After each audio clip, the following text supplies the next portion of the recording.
I'll ask him.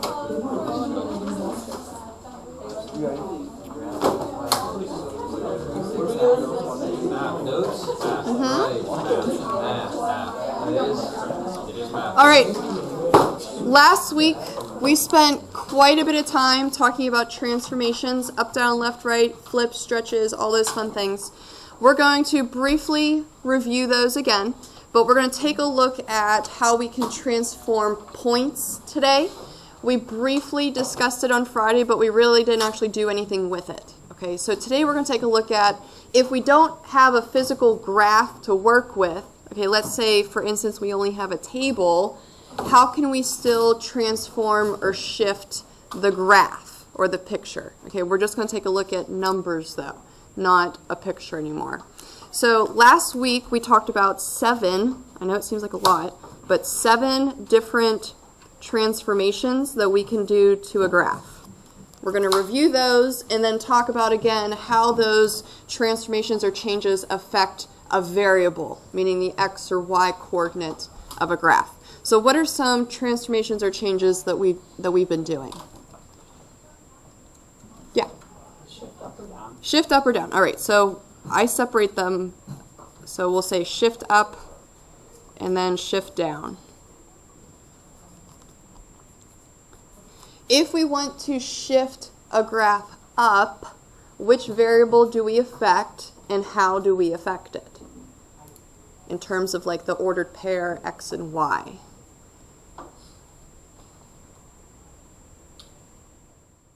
If you're shifting a point up, yeah? The y increases. The y increases, okay? So you're specifically adding something to y. You're going to increase the y value. Very similarly, if we're shifting a point or a graph down, we are also affecting the y variable, but if you're shifting it down, you're decreasing the value. So mathematically, we'd have to subtract from y. Bless you. All right, we got 2 of 7. 5 more to go. What are some other changes? Hadley, yeah? Left, right. Okay, so shift left, shift right. By the way, if you heard my 2-year-old say shift, you would laugh hysterically. So if I happen to say that, it's because I try to correct him all the time, okay? All right, if we shift something left, which variable do we affect and how does it change? Good, Hadley? Decrease the x, okay? So we're going to subtract something from the x variable or the x coordinate. Very similarly, if we're going to shift it to the right, we're going to increase the x value. So we would be adding something to the x coordinate. Perfect. All right, 3 more. Yeah? You could reflect it over the x-axis. Okay, so x-axis reflection or flip, whatever word you want to use. If we flip a point over the x-axis, which variable do we affect?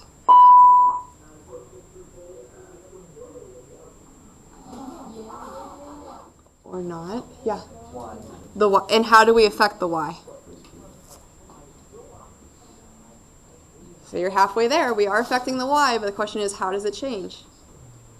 What do you think, Matt? Make the y positive or negative or what opposite? It switches the sign. So if you start with the point up top and you flip it down below, that would make it negative, right? But if you start the point down below and flip it up, it would make it positive. So you're changing the sign, okay, making it the opposite.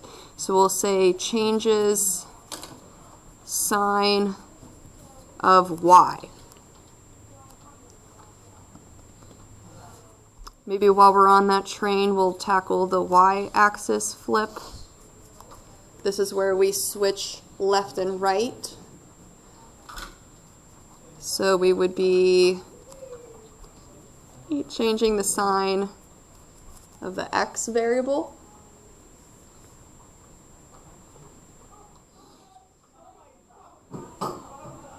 Oh, Mr. Wyatt. Yeah. Good. All right, last one. Vertical stretch or shrink. Okay, maybe you want to make it tiny instead of tall. Which variable do we affect and how do we affect it? What do you think, Carter? Y. The y. Okay, and what are we doing to the y variable? Multiplying it by 1. There we go. Multiply y by a. Okay, that's what it was last week. Or it's basically whatever number you have going on there. If you want to double it or triple it or cut it in half, okay, whatever the case may be. So those are our 7 options. We're going to take a look at those today and apply those changes to ordered pairs. So when I move my paper up on the screen, you might not be able to see it anymore, but you do have it in front of you, okay, so you can reference that. So take a look at the bottom. We have this table of values for a function f of x. Since it says it's a function, we know it passes the vertical line test, okay, even though we don't have a graph of it. And if we were to plot these points, we could connect them with line segments, okay, so nothing's really curved. So use the table to create a transformation of the function. So this is the table for f of x, and for number 1, we're going to take a look at what the points would look like for the g of x function. And if you take a look at how the g of x equation is written, we're taking the f of x information but changing it somehow. Okay, we're doing something to it. So based off the way this equation looks, can we identify any of those 7 transformations that we just listed? Are we moving anything? Up, down, left, right, flipping it, stretching it? What do you see, Lainey? Up, good. Okay, so we're moving the f of x points up 2 units. Are we doing anything else to those points? Yeah. Are we reflecting it over the x-axis? There we go. Negative on the outside is an x-axis flip. Okay. So based off the way that equation looks, we can identify the transformations, and now we're going to take a look at how that would affect the coordinates. So I want you to start off with a basic kind of x and y ordered pair, and we're going to fill in what the transformations would look like for the ordered pair. We're going to kind of create a little shortcut or a little rule or equation for us to use. So if we identified an x-axis flip, what would we have to do to either of these variables? Take a look at what we said up top for numbers 1 through 7. What do you say, Hadley? It changes the sign for y. So we're going to go ahead and make the y variable the opposite. So we'll put a little negative in front of the y. What if we want to shift a graph up 2 units? How does that affect either one of those coordinates? If you need a look, take a look at 1 through 7 at the top. Good, Lainey? X plus 2. Which variable did you say? X plus X? Okay, if we want to move it up, y. it'd be y. Okay, so y plus 2. Good. So if those are the only 2 transformations, those are the only 2 changes we have to make to a coordinate, meaning an x and a y ordered pair. So what we have now is a way for us to generate new points for this for this g of x graph. Okay, so what we're going to do is kind of complete this chart to list what the new ordered pairs would look like. So these are the coordinates from the f of x table. Okay, they kind of nicely gave them to us. So we're going to take this beginning coordinate. This is like a parent point, okay, your starting information. We're going to take this beginning point, use our new coordinate rule to figure out where the transformed point would be. So if the x coordinate is -3, notice how we did not state any changes for the x's. So if it starts as a -3, it's actually going to stay a -3. Okay, there were no changes for the x variable. But we do have changes for the y variable. If the beginning y variable is 5, according to our rule, we have to make it the opposite and then add 2. So this would change to a -5 plus 2 would give us a -3. So the beginning point starts at -3, 5, but the transformed point is now at -3, -3 after we get done with those changes. Do you guys think you can fill out the rest of the table? Give it a shot.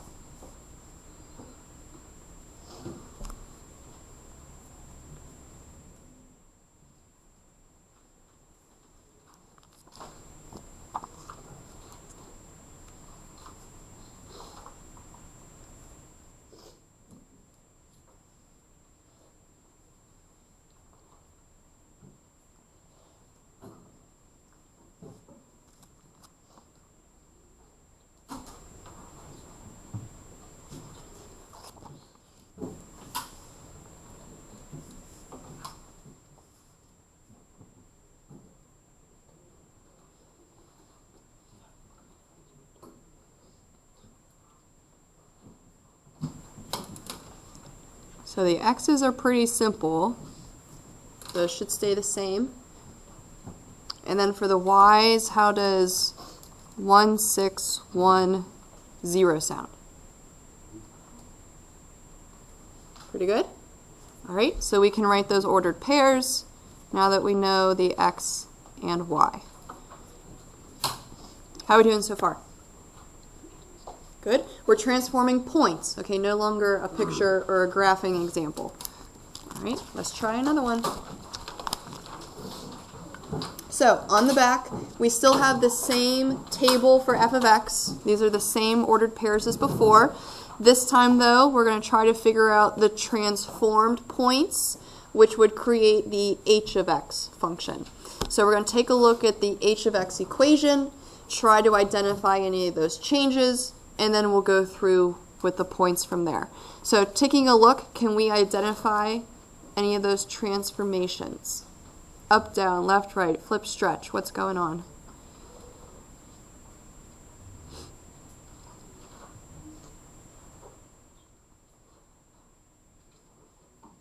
You see something, Olivia? Yeah. Yes, and which 3 were you looking at? The multiplier one. Good. Okay, so vertical stretch. Good. Any other ones? Logan, right? You, Logan, go ahead. Yeah.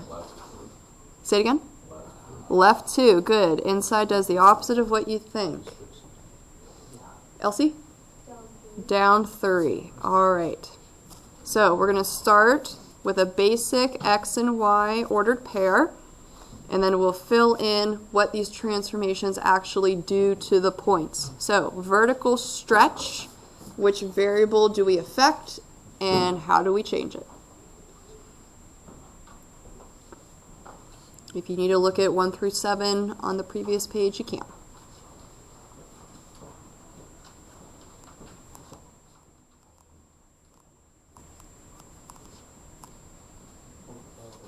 Multiply by 3. Which one? Good. Y. The y. Perfect. All right, so 3 times y. And then we labeled a left 2. So which variable do we affect, and how does it change? Good, Elsie? Decreases by 2. Good, so we'll subtract 2.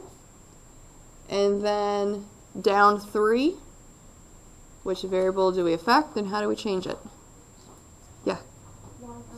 -3. All right. So I know last week we talked about that order RST that we have to follow when we're plotting the points. That's just for a graphical representation, okay, that you have to go through that order. When we are writing out the coordinate points, like the ordered pairs, how those change, you can go in any order you want, okay, but the RST is just specifically for graphing. Okay, don't feel like you have to do that here. All right, so let's take the beginning points, those parent points, and we'll apply these changes. So we have to take the x-coordinate, -2. -3 minus 2 would give us -5. And then for the y-coordinate, we have to multiply it by 3, which would give us a 15. And then subtract 3 would give us a 12. So that first point transformed would now be at negative 5 comma 12. Go ahead and fill in the rest.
All right, for the x's, got negative 3, negative 1, 1, and 3.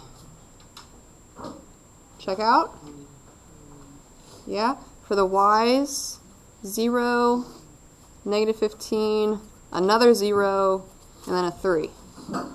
Yeah? All right, so if you have x and y, you can go ahead and write your ordered pairs.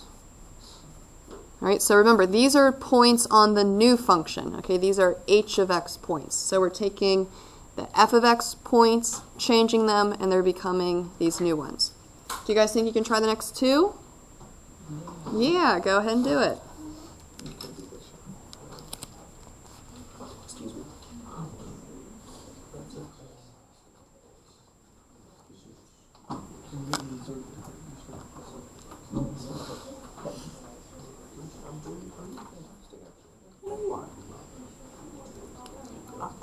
Guess it.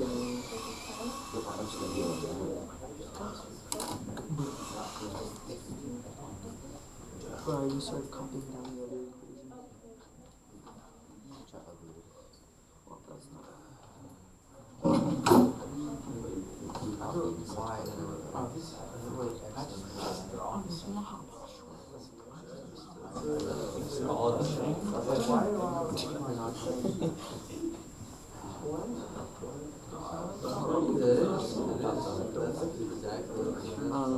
We roasted toasted marshmallows.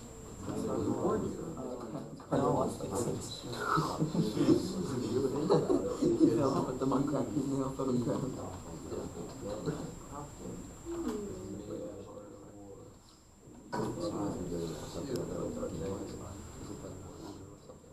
Oh, we played outside.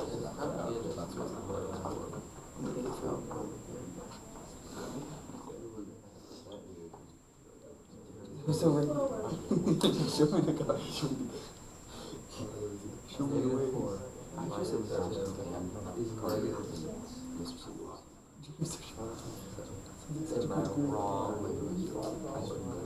I'm not gonna run right in the water. I already have the answers because you're being lazy. Yeah, now I am.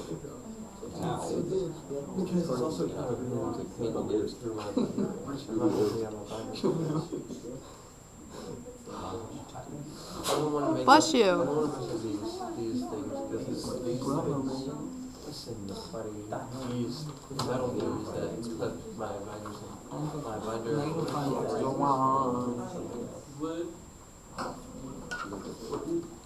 It's a wand. No, but if you flip over again, And whenever the negative is on the x, that makes that guy actually go right. So you actually think there's a negative on that. tonight I'll probably go to bed on like 1. Wait, it's just for how does it on it? No, whenever I get tired, I go to bed. I just sleep whenever I'm tired unless I'm doing like I do it at work, really. If I'm tired and I want to sleep, I'll let them do whatever I want to sleep. But if I'm not tired or I don't want to sleep because I'm doing something else, I'm not going to sleep. You know that? Dude, you don't know what this does in life. Like, I was literally running a video game until like 5 a.m. I was trying to get money, and I was needed like a couple million more But money. you got I just couldn't afford it. Anyway, 5 a.m. It's a pretty good idea. That goes like fast. There's a lot of stuff in this. Well, guess what? That's not. Oh yeah, are we gonna quiz it this section? What? I mean, I assume so. Well, we didn't have any last language test. What? Yes. Oh, there it is. What's up? Are we having any quizzes this section? Or are we just having a test? You need for this unit? Yeah. There are, so I forget what page it's on. If you flip to the chart page at the beginning of the unit, Why I'm socially. the next one. Oh, alright. Okay, you can see, there's 2 quizzes and then a test. So the quizzes will be partner quizzes, right? Partner quizzes. Yep, individual tests. River means quiz, and then we should probably not do partner quizzes first. And I'm like, For this one? Oh, for the Y? so like if we work together, I'm sure that we can get hammered. I'm sure that we can get more settled. Oh, my bad. I looked at the wrong one. A locomotive. Good catch. The problem is we only get to work once.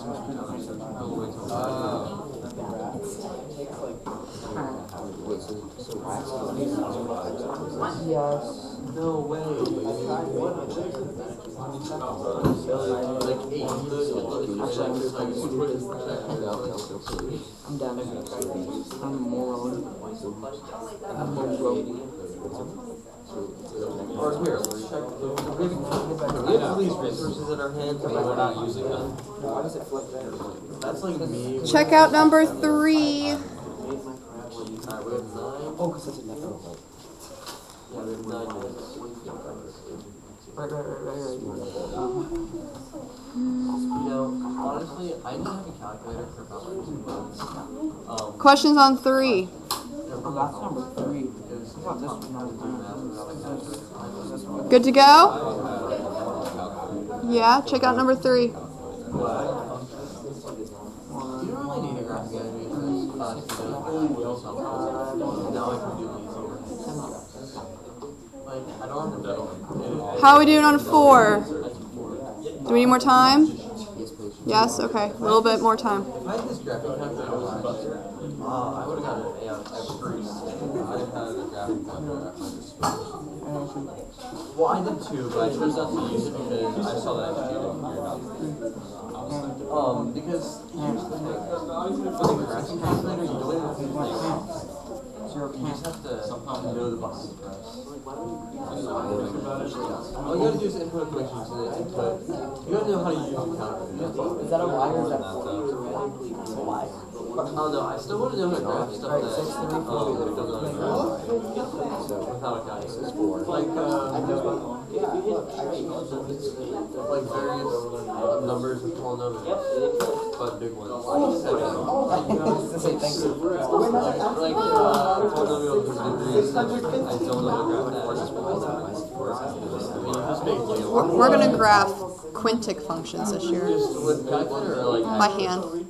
That's a power of 5. Yeah, because I mean, like, I think it's good to have the calculator once you know how to do it. Yeah. Because then it's like, once you do it a few times, it's like, okay, I know how to do this, now it's just repetitive. You can add the calculator to easier to solve. Right. Just like, I still think that you should know how to do it. It'll never help us in life. You can always just rely on plotting points. Right. When we graph quintics, we might not graph them like exactly.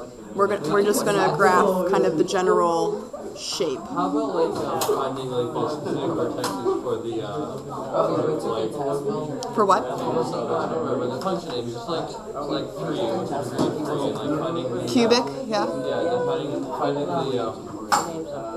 the vertexes of each individual. We do that in calculus.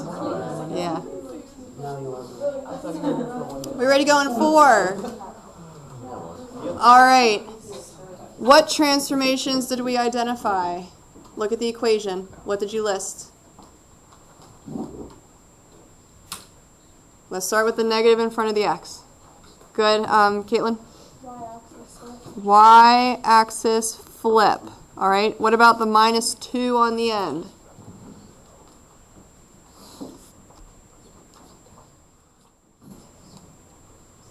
Go, Caitlin? Down 2. Down 2. All right, and the drum roll, the plus 3 on the inside. Good, Erica. Right 3. Did I trick anybody? Did we fall for it? Maybe. Okay. If the negative wasn't there, it would be left 3. It does the opposite of what you'd think, but we know if we throw in a negative, that changes things. So it's actually going to the right. Okay? A little tricky. So our rule, negative x plus 3, and then a y minus 2.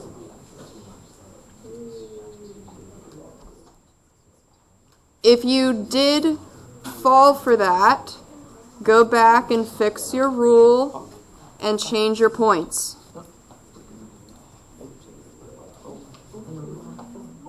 I'm right. Is the last 2 on the x, is that negative 2? The last 2. Oh, yeah, negative.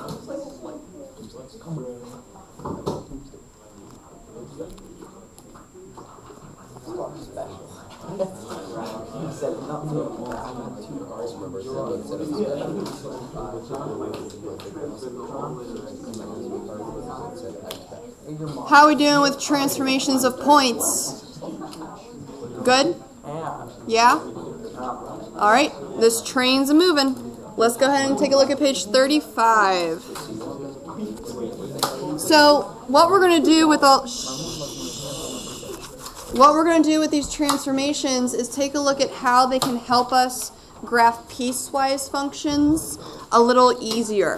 I know we've all graphed these before, okay? We all have some familiarity with piecewise functions. It's just how much we are familiar with them varies. And depending on who you had for your math class that particular year, he or she may have showed you a different technique. I've seen techniques over the past few years where some students plot both pieces and then they erase certain sections. I've had some people just go through the whole graph, picking as many points as they want, and then drawing the graphs from there. Whatever works for you is fine. Whatever you're familiar with and comfortable with is fine. I'm going to show you what I do, and if you like it, that's great. If you don't, that's okay too. But as long as you can graph a piecewise function, that's what I'm concerned about. Okay, hopefully we can do that. So I'm just going to go ahead and go through kind of my thought process when I come across these piecewise functions. The first thing I think of is I look at the equations, and taking a look at number 1, we only have 2, which is fine. Notice how we're going to amp it up to eventually have 3. But I think about what shape those pieces would generate. Okay, what shapes of graphs should I be anticipating on my paper? So can you look or take a look at the type of function we have for both of those pieces and what shape of graph they would yield? If you have a power of 2, what type of graph would that look like? Good, Blair? A parabola. Okay, so we should anticipate a U-shaped graph for the first piece. What about the second piece?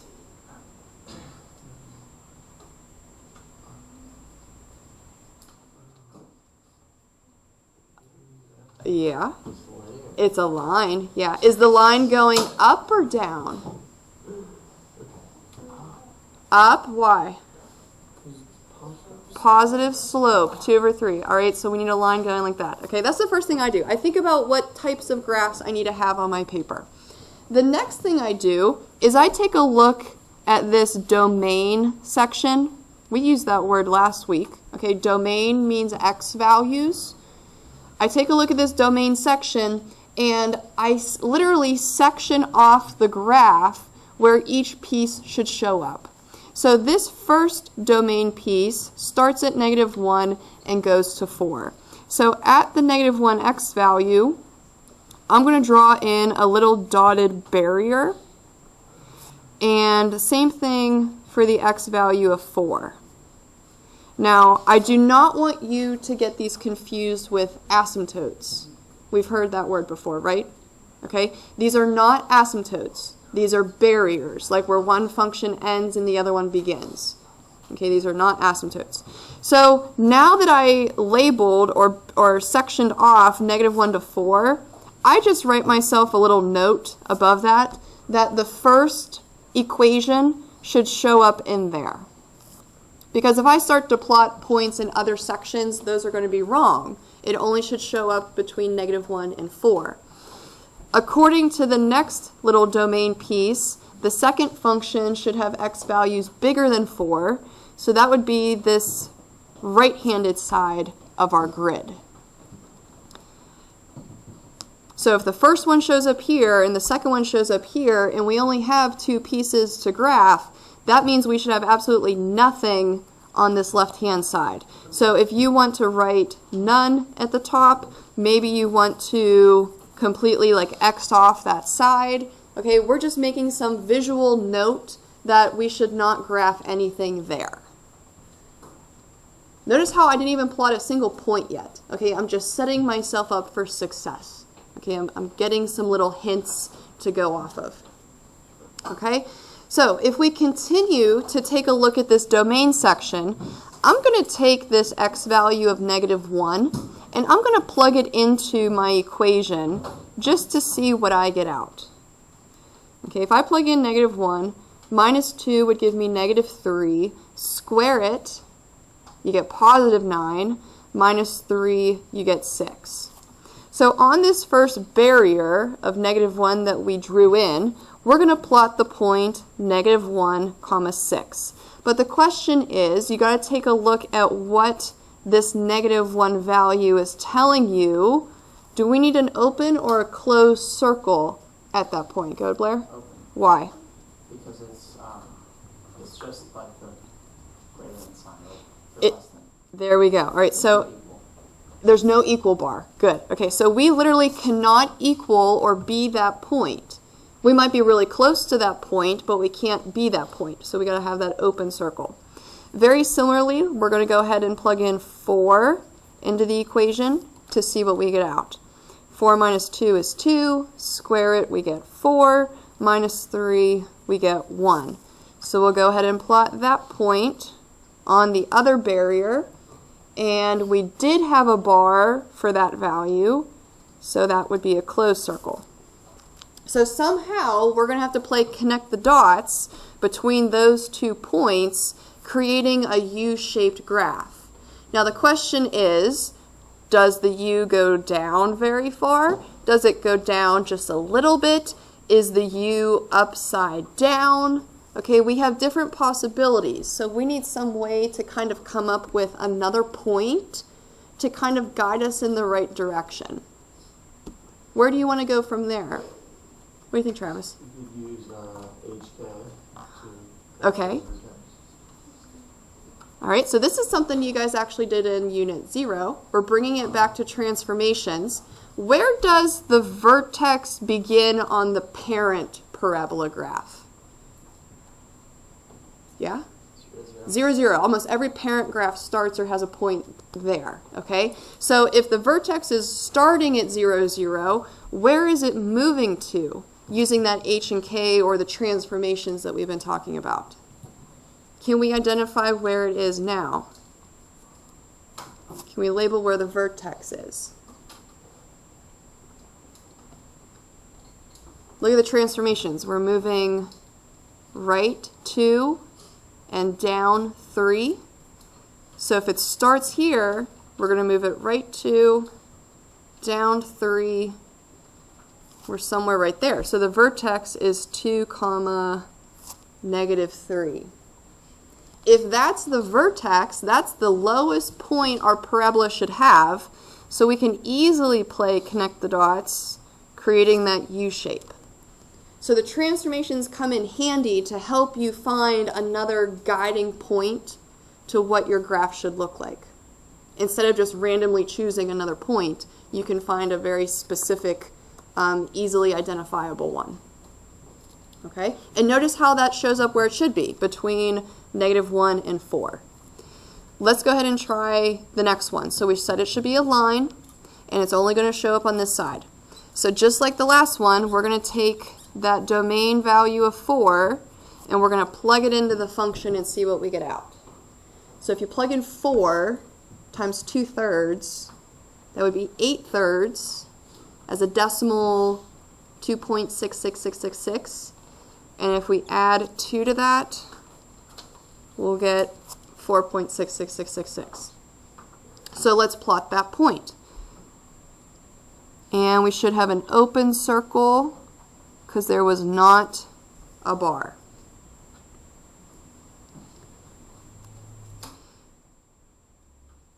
Now, since that was the only domain number we had, that's the only point we really have to go off of because it's on that barrier. If we're dealing with a line, there really isn't a vertex for us to identify, like a high point or a low point, but we still got to figure out what's happening on this right-hand side. You need 2 points to make a line, and right now we only have 1. So how do you want to go about finding another point to help us figure out where this line's going to go? Go ahead, Hadley. You can use the slope. All right, so let's think about this. If you started at 2 and used the slope up 2 over 3, are we in the correct region that we previously labeled? No, because right now we're landing where the first equation should have been, not the second.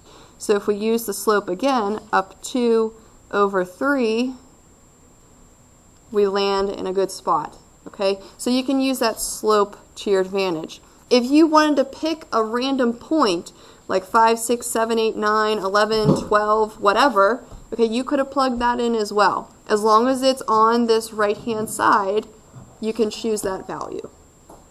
All right, so there's our piecewise function. It might seem like a lot. Again, if you don't like setting it up that way or thinking about what the graph should look like, that's okay. Okay, you can do what works for you. But I like to set myself up for success. That way I can't really go wrong. Okay, so I really think about what it should happen first before I actually go about and do it. All right, we're going to stop there for today. We're going to save the 3-piecewise functions for tomorrow, but notice how they're going to get pretty good. We got some square roots, some absolute values, and even some more transformations.